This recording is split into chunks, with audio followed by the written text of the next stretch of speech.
Summer 1943, Camp Crossville, Tennessee, 2:37 in the afternoon. The brown bottle sweated in Unteroffizier Hans Mueller's hand. 2 weeks ago, he was in the Tunisian desert, tongue cracked from thirst, spitting sand, watching his Africa Corps surrender to the impossible. Now he sat in the shade of an American tree on American soil, holding something he had never seen in his life. The liquid inside bubbled. Tiny bubbles rose frantically, hitting the glass. Coca-Cola, the guard said. 5 cents. The same price American children paid with their allowance.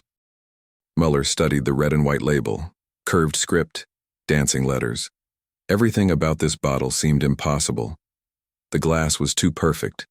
No bubbles, no imperfections. German factories struggled to produce uniform military bottles. This looked machined by precision equipment. He twisted the cap. It hissed. More bubbles erupted. The smell hit him first. Sweet. Chemical. Completely alien. Nothing in 2 years of desert warfare had prepared him for this scent. Mueller raised the bottle to his lips. The first sip exploded across his tongue. Sweetness beyond comprehension. Carbonation he'd only experienced once years ago before the war. Cold. Ice cold. In summer heat. How? He looked at the bottle again. No special cooling. Just a bottle from a standard camp canteen cooler. The Americans cooled soft drinks for prisoners. For enemies, as casually as breathing. Across the compound, 300 German prisoners of war were discovering the same truth. The guard had delivered 30 cases, 720 bottles, for one afternoon, for one camp, just because it was hot. Mueller took another drink, then another. The bottle emptied in less than a minute. He stared at it. This 5-cent luxury represented everything Nazi propaganda had said was impossible about America. A nation of weakness and decadence doesn't produce perfect bottles by the billions, doesn't refrigerate them for prisoners, doesn't distribute them to every corner of a continent. In that moment, holding an empty Coca-Cola bottle, Hans Mueller began to understand that Germany had already lost the war. Not because of American bombs or tanks, but because of American abundance so vast, so incomprehensible, that it could be casually wasted on enemies. This is the story of how 371,000 German prisoners of war were systematically destroyed, not by bullets, not by torture, but by ice cream, by chocolate bars, by Coca-Cola, by meals that exceeded anything they'd known as free men. This is the story of psychological demolition through abundance, of ideology shattered by simple, overwhelming plenty, of Nazi warriors transformed into democratic citizens by the sheer, undeniable reality of American industrial power. The mathematics of defeat were being written in sugar and carbonation. And every German prisoner who tasted that first Coca-Cola understood, somewhere deep in their bones, that the world they knew was already gone. May 13, 1943, Tunisia, North Africa. The end came not with glory, but with mathematics. General Jürgen von Arnim, Rommel's replacement, surrendered along with approximately 250,000 German and Italian soldiers. The numbers varied as scattered units continued surrendering over several days. The Wehrmacht's most experienced desert fighters, men who had driven the British back to Egypt, men who had earned Montgomery's grudging respect, suddenly prisoners. Among them was Feldwebel Friedrich Radke, holder of the Iron Cross First Class, veteran of the France campaign, wounded twice in North Africa. His diary, discovered decades later in the National Archives, would become the most detailed account. The journey from defeat to revelation began in the port of Oran, Algeria. As Radke and 30,000 other POWs waited in makeshift camps for transport ships, American efficiency was already cracking their preconceptions. The U.S. Army processed thousands of prisoners daily with organizational precision that exceeded anything the Wehrmacht had achieved, even at the height of its power. The U.S. Army processed thousands of prisoners daily with organizational precision that exceeded anything the Wehrmacht had achieved, even at the height of its power. Identity cards photographed and filed, medical examinations completed, inoculations administered, Geneva Convention rights explained in fluent German by American officers trained specifically for this moment. But the first real shock came with the food. Gefreiter Hans Schäfer, captured with the 21st Panzer Division, wrote to his mother 8 months later. Quote, "In the cage at Oran, while we waited for ships, the Americans fed us better than we had eaten in 6 months of desert warfare. White bread, real coffee, meat twice a day. We thought it was propaganda that they were trying to impress us. We didn't realize this was their standard military ration." End quote. The German soldiers had been surviving on Kommissbrot, hard black bread that could crack teeth, ersatz coffee made from roasted grain, thin soup, occasional tinned meat when supply lines functioned. The American K-ration, which American soldiers routinely complained about, contained treasures beyond belief. Crackers, processed cheese, candy bars, fruit bars, instant coffee with real sugar tablets, cigarettes. Obergefreiter Werner Klein kept a detailed list in his diary.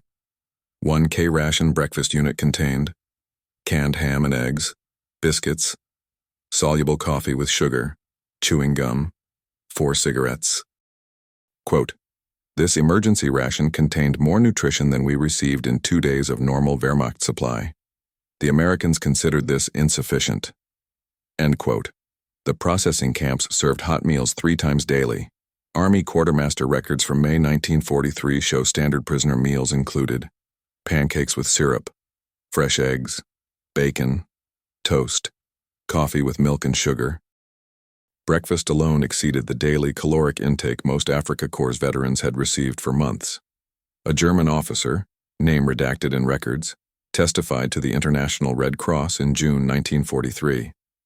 Quote, "We expected to be starved as prisoners. Instead, the Americans fed us better than our own army had. This confusion about American resources began our education." End quote. The food wasn't the only shock. The efficiency was. 30,000 men processed, documented, fed, and prepared for transport in less than 2 weeks. Without chaos. Without cruelty.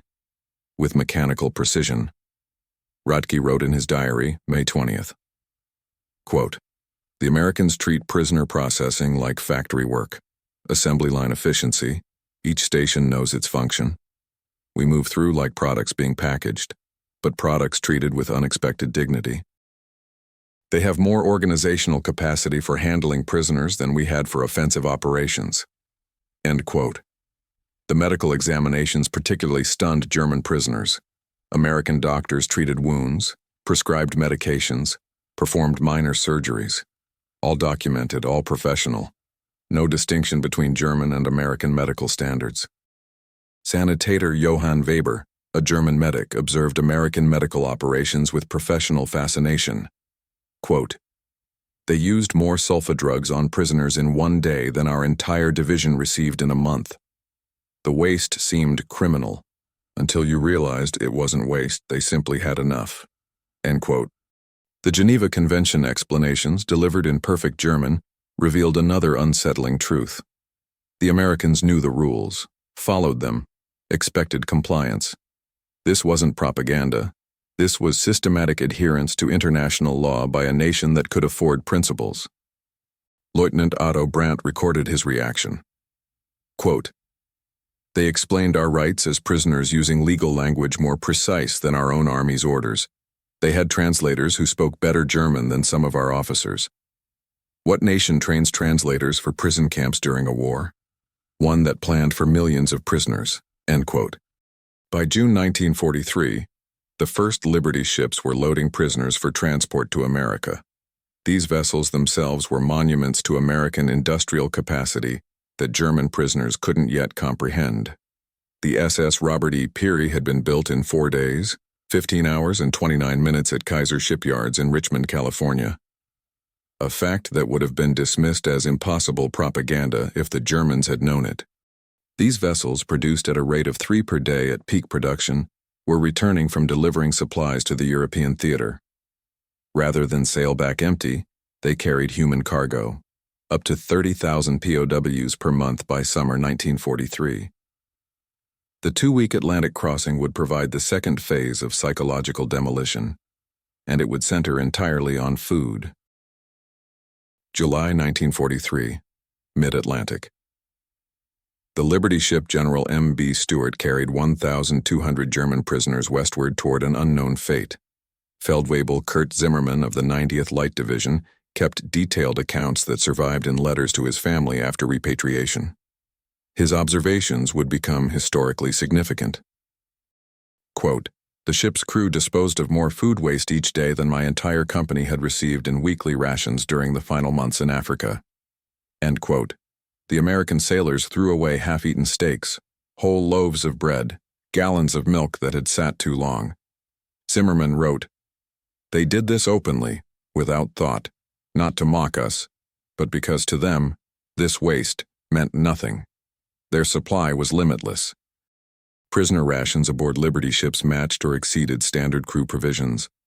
Army transport records from summer 1943 document daily prisoner meals at approximately 3,500 calories.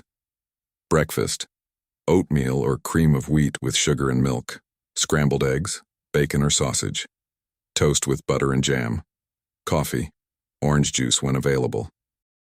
Lunch: soup, sandwiches with meat, cheese, and vegetables, fresh fruit, cookies, coffee or milk. Dinner: meat, usually beef or pork, potatoes, 2 vegetables, bread with butter. Dessert: often cake or pie. Coffee: this was more food than most German soldiers had seen during their entire North African deployment, and this was prisoner rations, standard, not special, not propaganda, normal. The ships themselves became floating classrooms in American power. POWs discovered that the vessel carrying them was one of 2,710 Liberty ships that would be built during the war, each one requiring 250,000 parts, assembled from components manufactured in 32 states. The engines were built in 3 separate factories, each producing 900 horsepower cylinders. Oberleutnant Wilhelm von Steuben, whose aristocratic Prussian family had served in every German war since Frederick the Great, would later write in his memoirs about a moment of realization. Quote, "As our ship approached the American coast, I watched the radar antenna rotating above the bridge. This technology, which we believed only we and perhaps the British possessed in limited quantities, was standard equipment on a cargo vessel." End quote. It was then I first suspected that Germany had already lost the war. Not because we lacked brave soldiers, but because we were fighting an industrial colossus we had never understood. But the most shocking discovery came on July 4th, 1943. The ship's cook prepared something that prisoners thought was a hallucination born of heat and confinement: ice cream. The USS General M.B. Stewart's log, preserved in the National Archives, records serving ice cream to prisoners on July 4th using the ship's ice cream maker, standard equipment, producing 10 gallons per batch. Gefreiter Hans Dietrich had not seen ice cream since childhood summers before the war. He wrote, quote, "In the middle of the Atlantic Ocean, in summer heat, the Americans made ice cream for prisoners. They served it in small bowls with spoons, chocolate and vanilla. I stood holding that bowl, watching it melt slightly in my hands, and I began to cry. Not from joy, from understanding. If they could make ice cream on a cargo ship for enemies, what couldn't they do?" German prisoners asked the cook how this was possible. He shrugged and explained through a translator. The ship had refrigeration. They had cream, sugar, ice. Making ice cream was simple. Did they want seconds? Many prisoners requested seconds, not because they were particularly hungry, but because they needed to confirm it was real. Obergefreiter Paul Fischer later testified, quote, "The ice cream destroyed something in our minds. We had been told America was economically weak, barely able to feed its own people, yet here was frozen dessert, on a ship, in the ocean, given freely to prisoners." End quote. The refrigeration systems themselves represented technology most German ships lacked. American merchant vessels had standardized cooling systems that kept food fresh for weeks. This enabled the Atlantic crossings with minimal spoilage. German supply ships, by contrast, relied heavily on preserved foods. Fresh provisions lasted days, not weeks. The technological gap extended even to food storage. Zimmerman calculated in his diary, quote, "The refrigeration system on this one cargo ship uses more electricity than my entire village in Bavaria. They power it continuously, without concern for fuel consumption. They treat electricity like air, unlimited and free." End quote. The waste continued throughout the voyage. Prisoners watched sailors discard food that could have fed Wehrmacht companies. Bread thrown to seagulls. Coffee poured overboard when it cooled. Fruit with minor bruises tossed into the ocean. This casual destruction of resources traumatized men conditioned by years of scarcity. Feldwebel Ernst Wagner wrote, quote, "Every day we watched them throw away more food than we had eaten in weeks. They did this without malice. They simply had so much that waste was meaningless." End quote. The ships passed convoy after convoy heading east, laden with supplies, tanks visible on deck, trucks, crates of ammunition. The westbound ships returned with prisoners, a logistics system operating at scale Germans had never achieved. As land appeared on the horizon, prisoners pressed against rails, staring at their first glimpse of America. What they would discover there would complete their ideological demolition. But first, they would pass through Norfolk Naval Base, Virginia, and witness American industrial power in its natural habitat. August 2, 1943, Norfolk Naval Base, Virginia. The first sight of America shattered the last remnants of Nazi propaganda about American industrial weakness. The Norfolk base sprawled across 4,300 acres. Its docks stretched for miles. Its cranes loaded and unloaded dozens of ships simultaneously. In a single day, this one port handled more tonnage than the entire German port of Hamburg managed in a week. Gefreiter Johann Weber, a factory worker from the Ruhr before his conscription, counted 47 cargo ships in various stages of loading or unloading. Each crane lifted loads that would have required a dozen men and horses in Germany. Quote, "They moved with electric power, smoothly, continuously, without the coal smoke that choked our industrial cities. Everything was mechanized, everything was efficient, everything worked." End quote. The prisoners were formed into columns for the march to waiting trains. Along the route, they passed parking lots filled with civilian automobiles, hundreds of them, belonging to dock workers. In Germany, private automobile ownership remained a privilege of the wealthy and party elite. The Volkswagen, promised to the German people since 1934, remained a propaganda dream. Fewer than 1,000 ever delivered to civilians. Here, ordinary laborers drove to work in their own cars. Unteroffizier Karl Schmidt stared at the parking lots. Quote, "More private automobiles than I had seen in my entire life.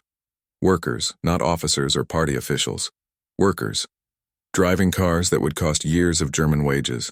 And these were old cars," they explained, "pre-war models, not even good ones." End quote.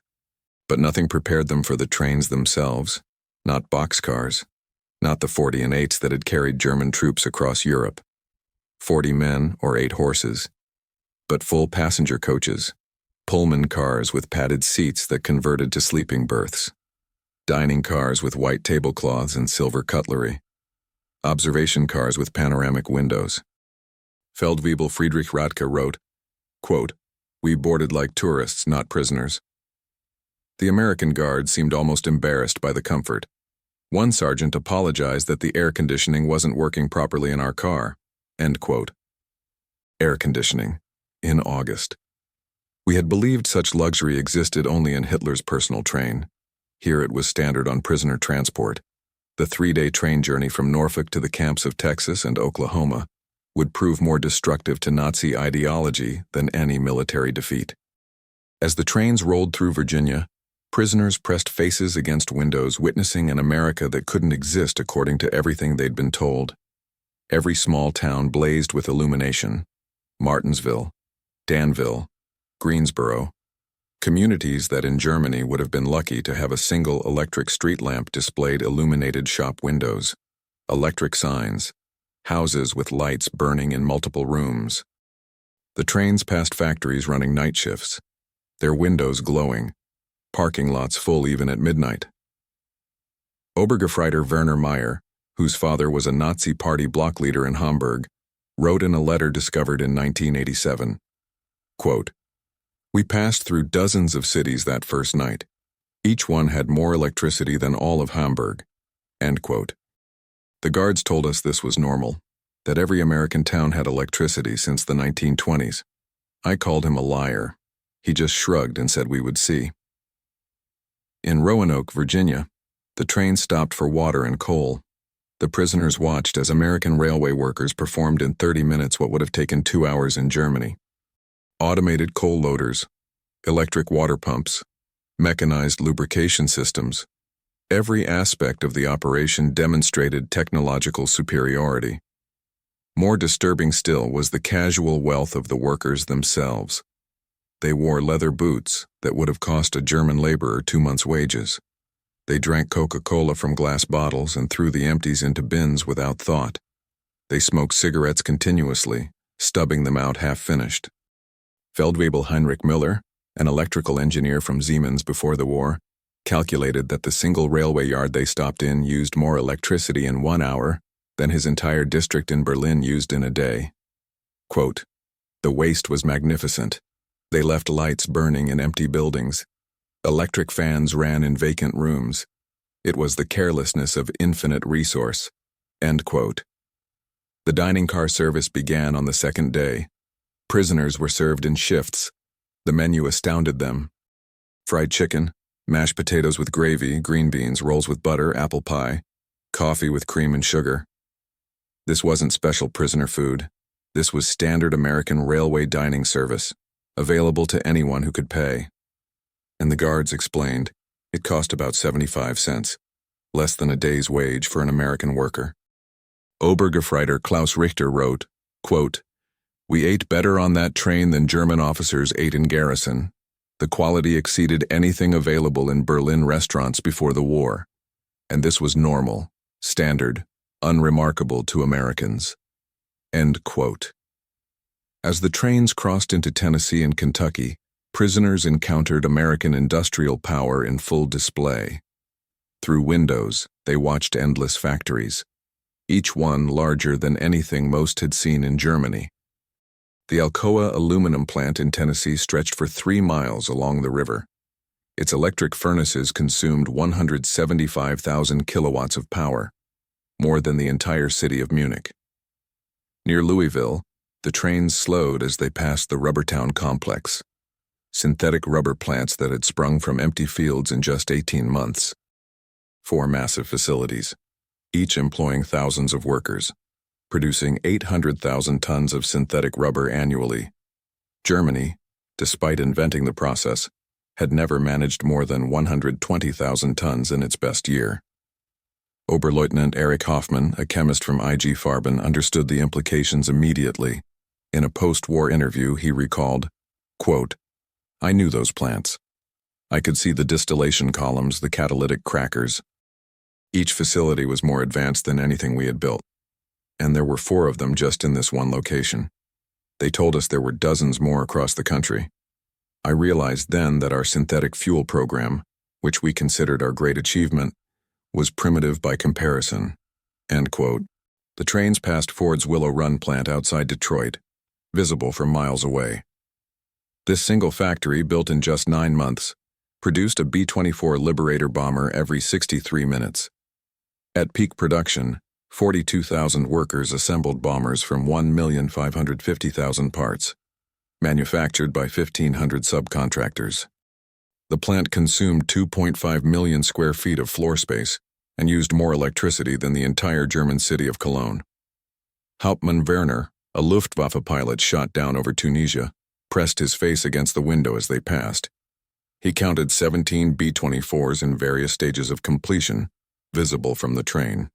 Quote, "We had been told American planes were inferior, hastily built, would fall apart in combat. But I could see the precision of the assembly lines, the quality of the construction. These were not inferior aircraft. They were simply built faster than we could imagine possible." End quote. The deeper the trains penetrated into America, the more complete became the destruction of Nazi mythology. In St. Louis, they crossed the Mississippi River on the Eads Bridge. Below them, barges carried more grain than the entire German harvest of 1942. Prisoners could see grain elevators stretching along both banks, each one holding enough wheat to feed a German city for months.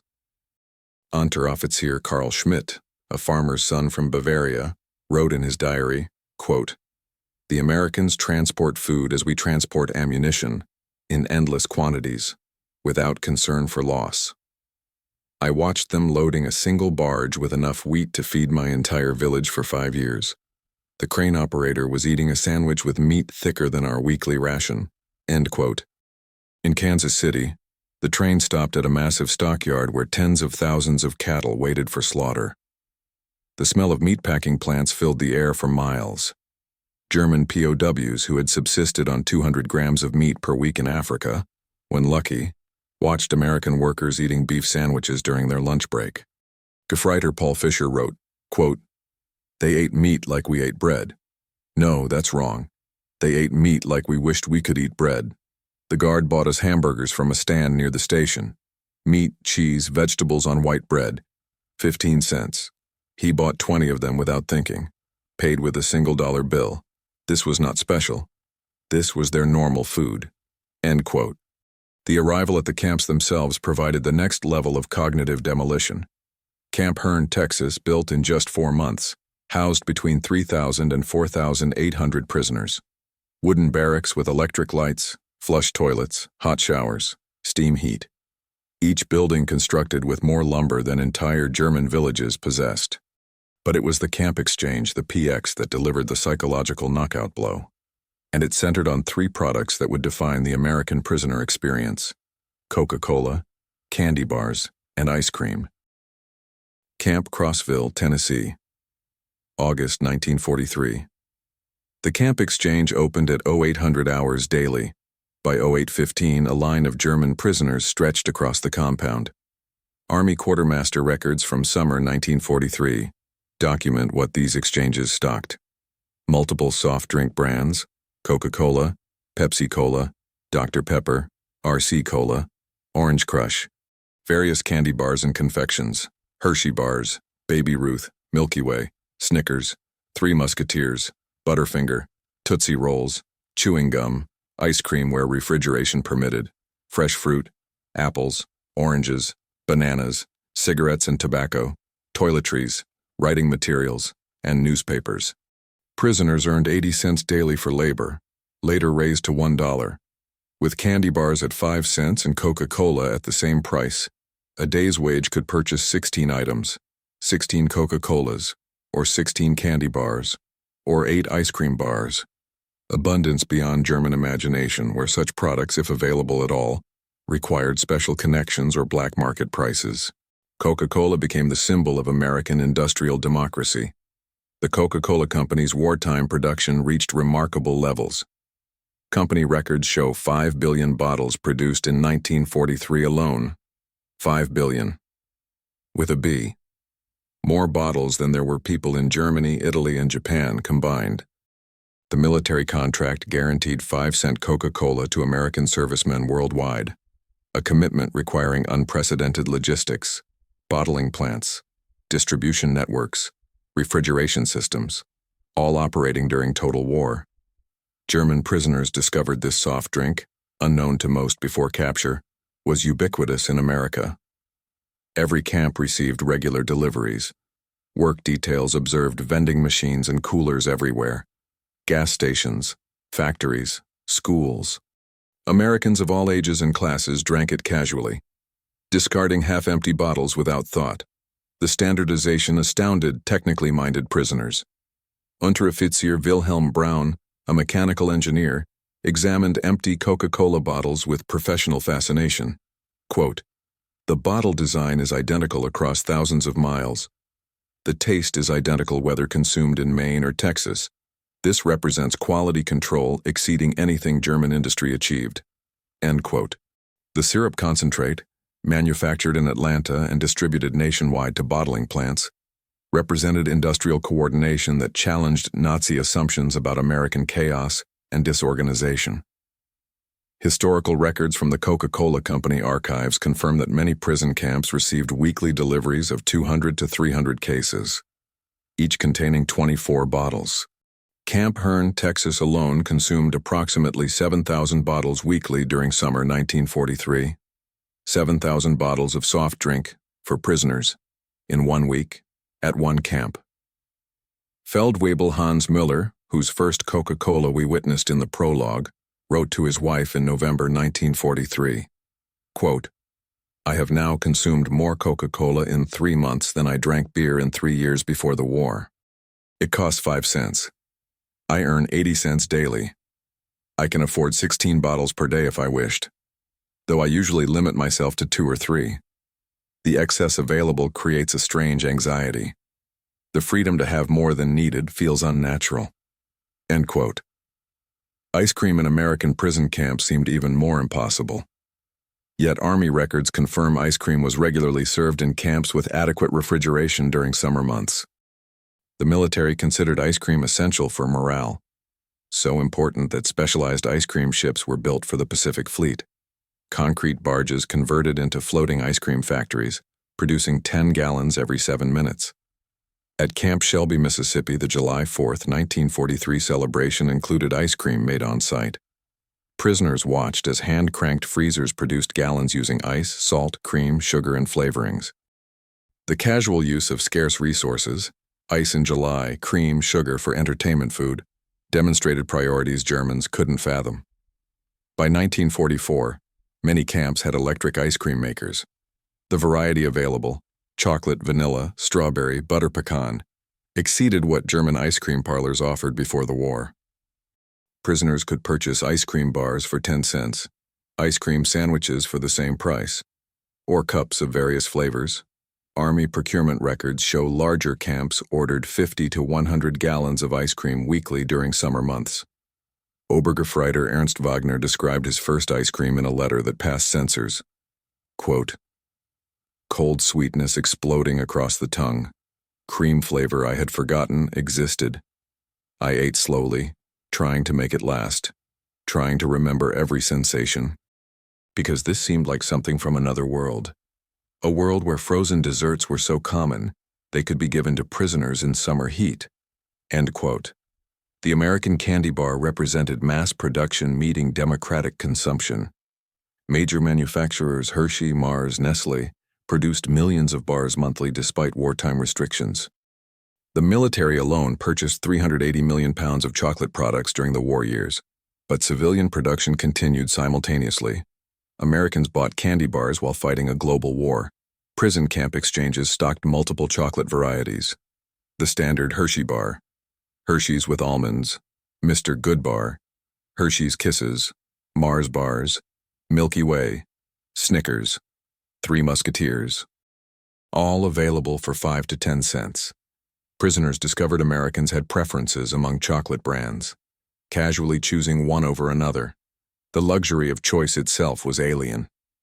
Gefreiter Otto Krebs, a former chef from Munich, analyzed American candy production with professional interest.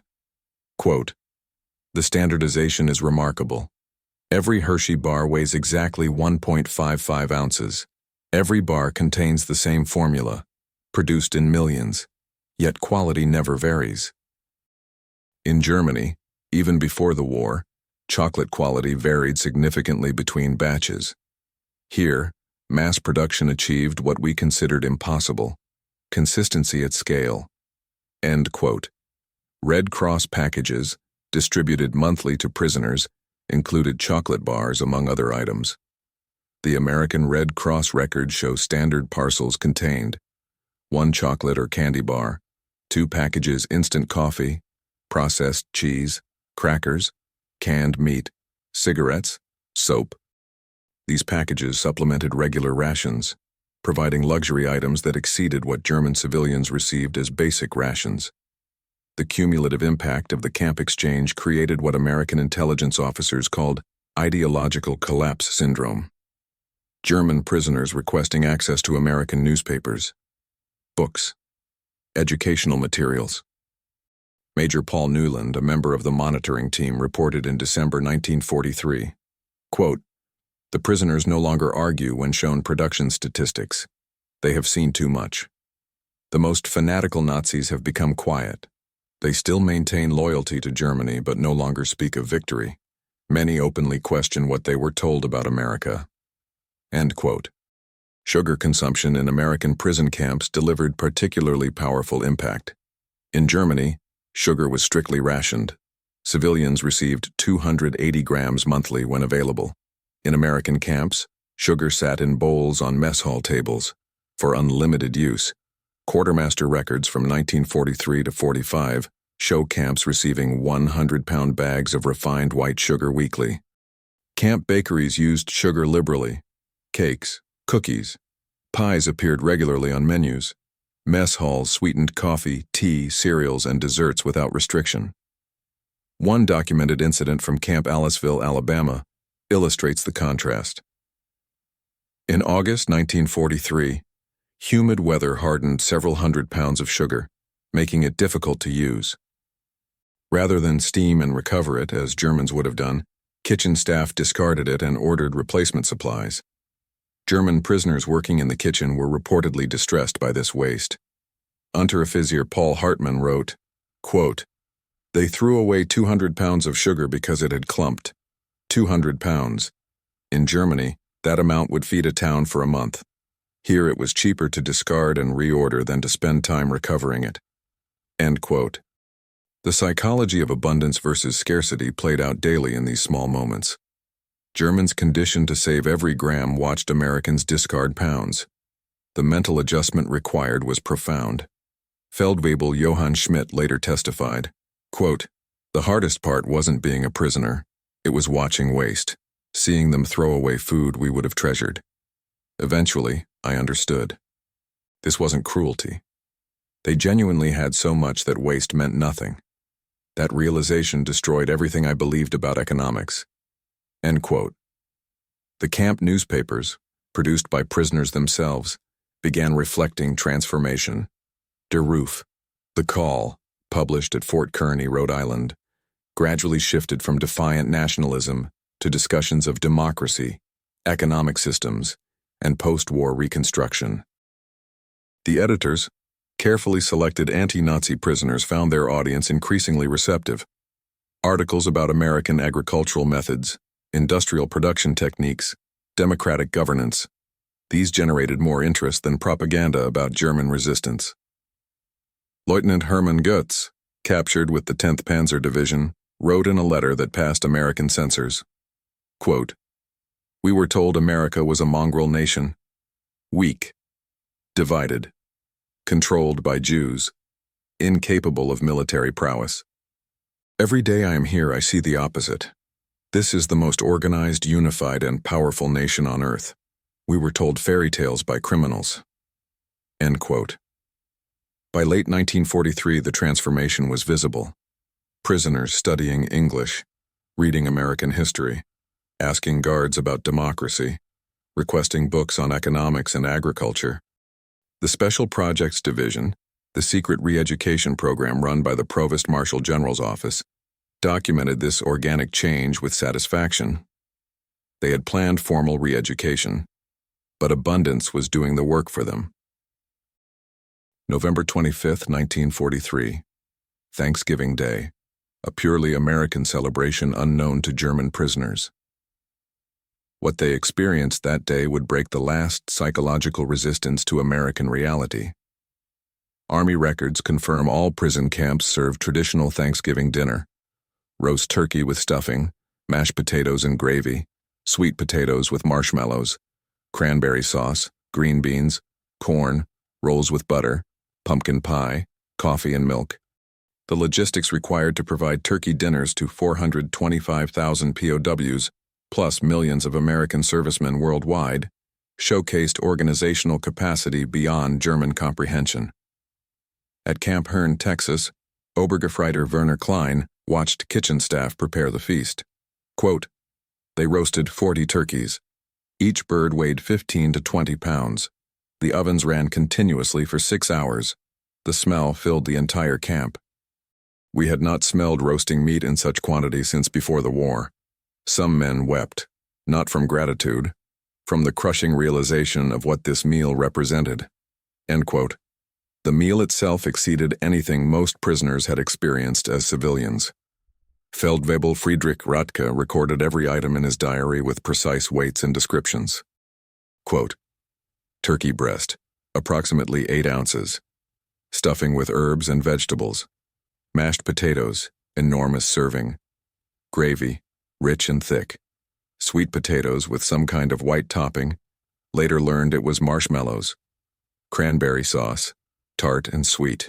2 types of beans, fresh rolls, still warm. And pie, pumpkin pie with whipped cream. I had never tasted pumpkin as dessert. It was sweet, spiced, creamy. The whipped cream alone used more dairy than my family's weekly ration. End quote. The guards explained this was a normal American Thanksgiving dinner, that every American family was eating the same meal. This wasn't special prisoner treatment. This was American tradition, available to everyone. Gefreiter Paul Fisher wrote, quote, if they can feed prisoners this way, what must their own soldiers eat? What do their civilians eat? We claim to be the superior race, destined to rule. Yet we never ate like this, even in peace. End quote. The psychological impact was compounded by timing. November 1943. Germany was losing on the Eastern Front. Allied bombing was intensifying. Civilian rations were being cut again. And here, prisoners ate turkey. Letters home, though censored, conveyed the shock. Unteroffizier Karl Bauer wrote to his wife, quote, we had a feast today that exceeded our wedding dinner. I cannot describe it fully, censors would not allow it. But know that I am eating better than you.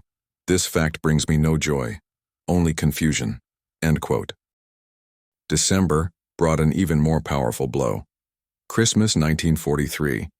American organizations, churches, and civic groups sent 500,000 Christmas packages to German POWs, enemy soldiers who had been trying to kill Americans months earlier.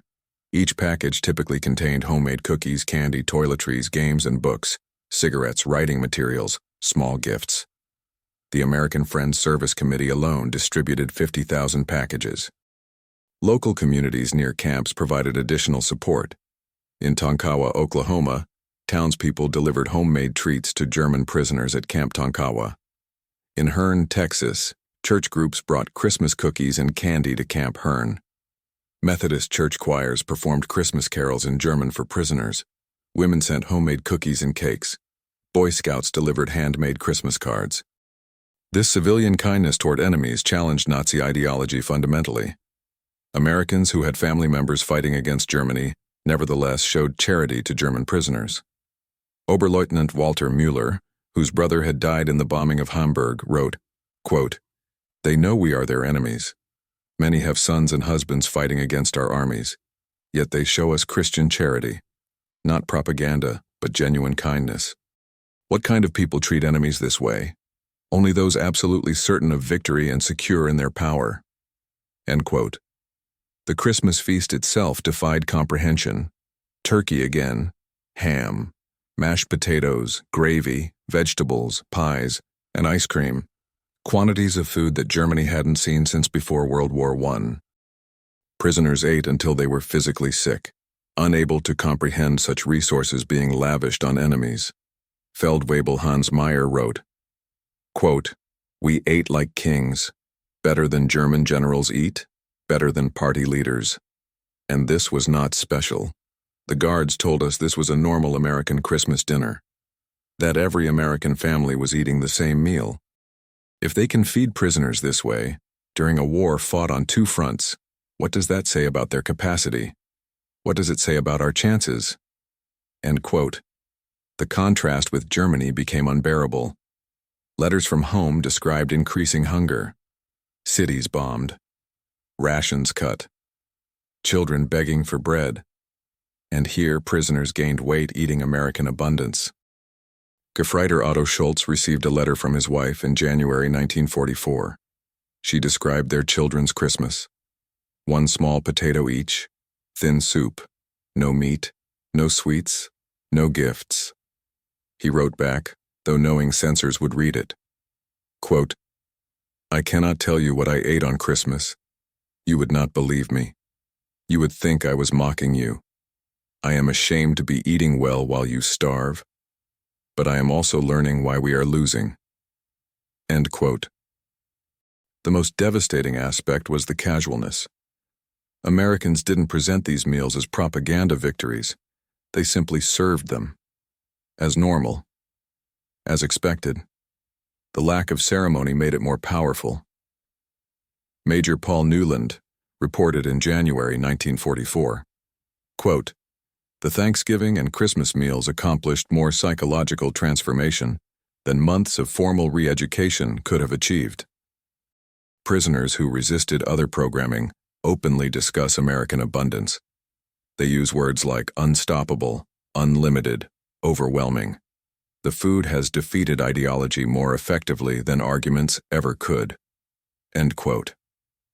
By winter 1944, German prisoners were writing essays about American agricultural methods, studying English intensely, requesting books on democracy, planning how to rebuild Germany after defeat.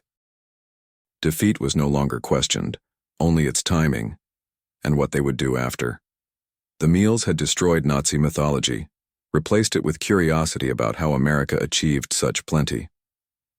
Obergefreiter Ernst Wagner summarized the transformation in his diary. Quote, "6 months ago I believed in the Führer, in German superiority, in our inevitable victory. Today, I believe in nothing except what I have seen. I have seen abundance so vast it can be wasted on enemies. I have seen organization so efficient it makes our vaunted German precision look amateurish. I have seen a democracy that produces more than our dictatorship ever could. I don't know what I will do after the war. But I know I will never again believe the lies I was told. The Coca-Cola was real. The ice cream was real. The turkey dinners were real. Everything else was fantasy." End quote. Between 1945 and 1946, 371,683 German POWs were repatriated from American camps. They returned to a Germany divided, destroyed, and destitute. But they brought something precious: knowledge of how a democratic industrial society functioned. They had witnessed abundance, organization, efficiency, and most importantly, they had experienced the prosperity that freedom could create. The contrast upon arrival was brutal. Medical examinations showed German POWs generally returned healthier than when captured. They had gained weight in captivity. Meanwhile, their families had lost weight to starvation in German freedom. Feldwebel Hans Mueller arrived in Hamburg weighing 175 pounds, 20 pounds heavier than his capture weight. His wife weighed 98 pounds. His children showed signs of malnutrition. They stared at him like he was from another planet. Many prisoners brought final Red Cross packages home: chocolate bars, instant coffee, canned goods. These became family treasures. Children who had forgotten chocolate's taste received Hershey bars from fathers who had eaten ice cream regularly in prison camps. The psychological impact on German society was profound. Returning POWs told stories that seemed impossible. Ice cream on ships, Coca-Cola for 5 cents, turkey dinners for prisoners. Waste beyond imagination. Initially, many Germans dismissed these stories as exaggerations or American propaganda. But as tens of thousands returned with identical accounts, denial became impossible. Former POWs became unexpected advocates for the Marshall Plan. They had witnessed American abundance that wasn't zero-sum. Prosperity through production rather than conquest. Their testimony influenced German acceptance of American aid. These men understood that American power came from productive capacity, not extraction. They had seen a society wealthy enough to waste food while fighting a global war. This mental model, creation rather than conquest, shaped West Germany's economic approach. The German economic miracle of the 1950s was partially built on knowledge gained in American prison camps. Former POWs who had witnessed American production methods, distribution systems, and consumer abundance applied these lessons to German reconstruction. Hans Kroll, prisoner at Camp Shelby, became West German ambassador to the United States. Walter Hallstein, who taught classes at Camp Como, became president of the European Commission. Hundreds of former POWs rose to prominence in West German government and business. They brought American methods to German industry, American efficiency to German agriculture, American democratic ideals to German politics. The knowledge transfer was substantial and lasting. Coca-Cola returned to West Germany in 1949, becoming a symbol of American alliance and prosperity. Former POWs who had discovered it in camps were often the first customers. They knew what it represented. Ice cream parlors modeling American soda fountains appeared in German cities. Candy bars and chewing gum became symbols of recovery. Former prisoners, understanding their appeal from personal experience, often became importers of American food products. The introduction of supermarkets to Germany in the 1950s was championed by former POWs who had witnessed American grocery stores. They understood that democratic abundance required new distribution methods, not just production increases. In 1985, on the 40th anniversary of the war's end, surviving German POWs held a reunion in Austin, Texas. Over 500 former prisoners returned to America, many bringing their families to show them where their transformation had begun. Former Gefreiter Hans Weber, who had been held at Fort Robinson, Nebraska, and later became a physician in Georgetown, Maine, spoke at the reunion. Quote, "Life in the camps was a vast improvement for many of us who had grown up in cold water flats in Germany. We discovered running water, central heating, abundant food, but more than that, we discovered dignity." End quote. Former Feldwebel Kurt Meyer, who had worked on farms in Iowa, added, quote, "The farmers treated us not as enemies, but as young men far from home. They shared their meals, their knowledge, sometimes their homes. This humanity from people whose sons were fighting against us, this changed us forever." End quote. At the 1985 reunion dinner, former Obergefreiter Hermann Götz, then 78 years old, delivered the keynote address that captured the essence of transformation. Quote, "We came to America as enemies, as Nazis, as believers in a lie. We left as friends, as Democrats, as men who had seen the truth. America showed us that strength comes not from conquest, but from production, not from hatred, but from diversity, not from tyranny, but from freedom. We witnessed the arsenal of democracy at full production. We saw farmers who produced food for the world, workers who built the tools of victory, and citizens who treated enemies with dignity. We learned that America's true weapon was not its bombs or tanks, but its inexhaustible capacity for creation and its unshakable confidence in abundance. We returned to Germany with a mission: to build a society that could create rather than destroy, that could prosper through peace rather than war. The Germany that rose from the ashes was built on lessons learned in American prison camps. We who came as conquerors left as students. To America, from your former enemies, now your friends, thank you for showing us the way." End quote. The auditorium erupted in standing ovation, Americans and Germans together. Former enemies united in recognition of a transformation that had seemed impossible when those first trains rolled into Texas in June 1943. The magnitude of the German POW experience in America can be measured in statistics that reveal both the scale of the operation and its remarkable success. Camp infrastructure: over 500 camps across 45 states. 175 main camps with 325 branch camps. Construction completed in an average of 90 days per camp. Prisoner population: 371,683 German POWs. Part of 425,871 total Axis POWs. Peak population in May 1945. Food consumption statistics tell the real story. American POW camps 1943 to 46. Daily calories per prisoner 3,300 to 3,600. Monthly sugar per prisoner 4 pounds available. Weekly meat per prisoner 32 ounces. Daily milk per prisoner 1 quart available. German civilian rations, same period. Daily calories 1,200 to 1,500. Monthly sugar 280 grams when available.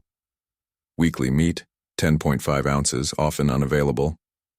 Milk, severely rationed.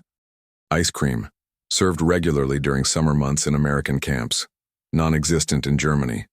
Soft drinks, unlimited at 5 cents each in American camps, none available in Germany. These disparities weren't propaganda. They were documented reality. Enemy prisoners ate better than German civilians, proving American abundance extended even to defeated foes. Treatment assessment from post-war surveys. 95% of German POWs rated their treatment as good or excellent. 74% believed captivity positively changed their worldview.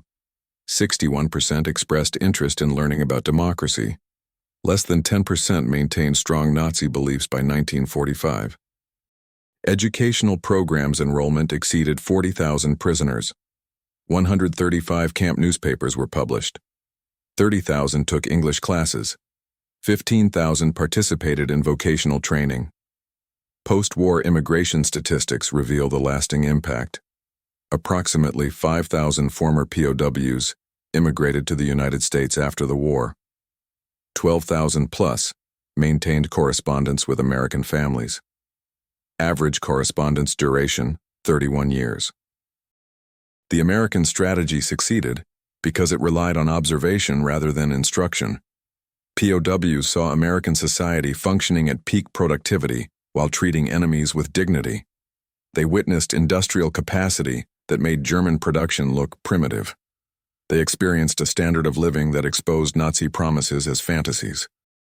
Dr. Arnold Kramer, the leading historian of German POWs in America, concluded, quote, "America won the propaganda war not through clever messages, but through sheer reality. Every full meal, every electric light, every working toilet was an argument against Nazism. The POWs were converted by prosperity. The transformation was complete and permanent." End quote. Today, McDonald's operates over 1,400 restaurants in Germany. Coca-Cola is ubiquitous. Ice cream is ordinary.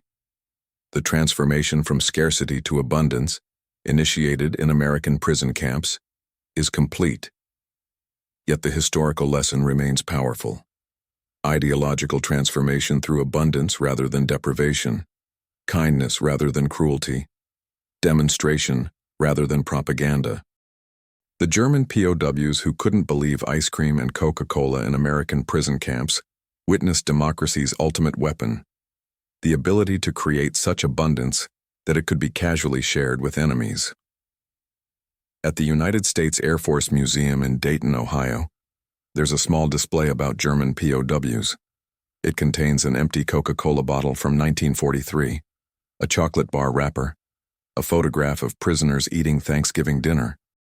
Below is a quote from an unnamed German prisoner, taken from a 1945 interrogation report.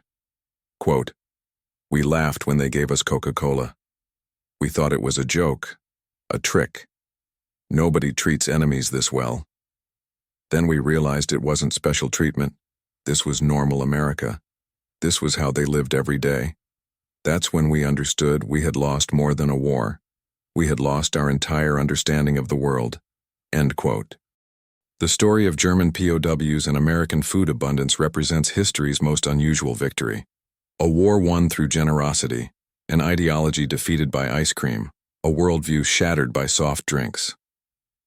These men experienced transformation not through punishment, but through plenty. They arrived believing in German superiority and American weakness. They left understanding that American strength came from productive capacity so vast it could waste resources without concern. The society that could give Coca-Cola to prisoners for 5 cents possessed power beyond military might. The nation that served ice cream to enemies on cargo ships demonstrated confidence that couldn't be defeated. Former POWs often recalled specific moments of revelation. The first Coca-Cola's fizz, the first spoonful of ice cream, the first bite of a Hershey bar. These sensory memories carried more power than any argument. They had tasted democracy, and it was sweet. The transformation was complete and irrevocable. Men who had marched for the Third Reich returned as apostles of abundance, carrying the revolutionary message that prosperity came from freedom, not conquest. They had learned that America's secret weapon wasn't military might, but the ability to give ice cream to enemies. And in that lesson lay the foundation for a new Germany, allied with America, built on principles of democratic prosperity. The bottles of Coca-Cola and dishes of ice cream served in American prison camps achieved what armies could only attempt: the complete transformation of enemy hearts and minds. The German POWs who couldn't believe such abundance existed became its greatest witnesses, carrying home the truth that democracy tasted like chocolate and freedom fizzed like carbonation. Their story reminds us that sometimes the greatest victories are won not through destruction, but through demonstration. Not through taking, but through giving. Not through hatred, but through the simple act of serving ice cream to enemies on a hot summer day. The men who experienced American abundance as prisoners became freedom's most unlikely ambassadors, transformed forever by the impossible reality of Coca-Cola and ice cream in American prison camps. In the end, the mathematics were simple. Democracy plus abundance equals transformation. Freedom plus prosperity equals conversion. Kindness plus strength equals victory. The meal that destroyed Nazism wasn't propaganda. It was turkey dinner. It was ice cream. It was a 5-cent Coca-Cola on a hot Tennessee afternoon. It was the truth, served cold and sweet, undeniable and complete. And that truth changed the world.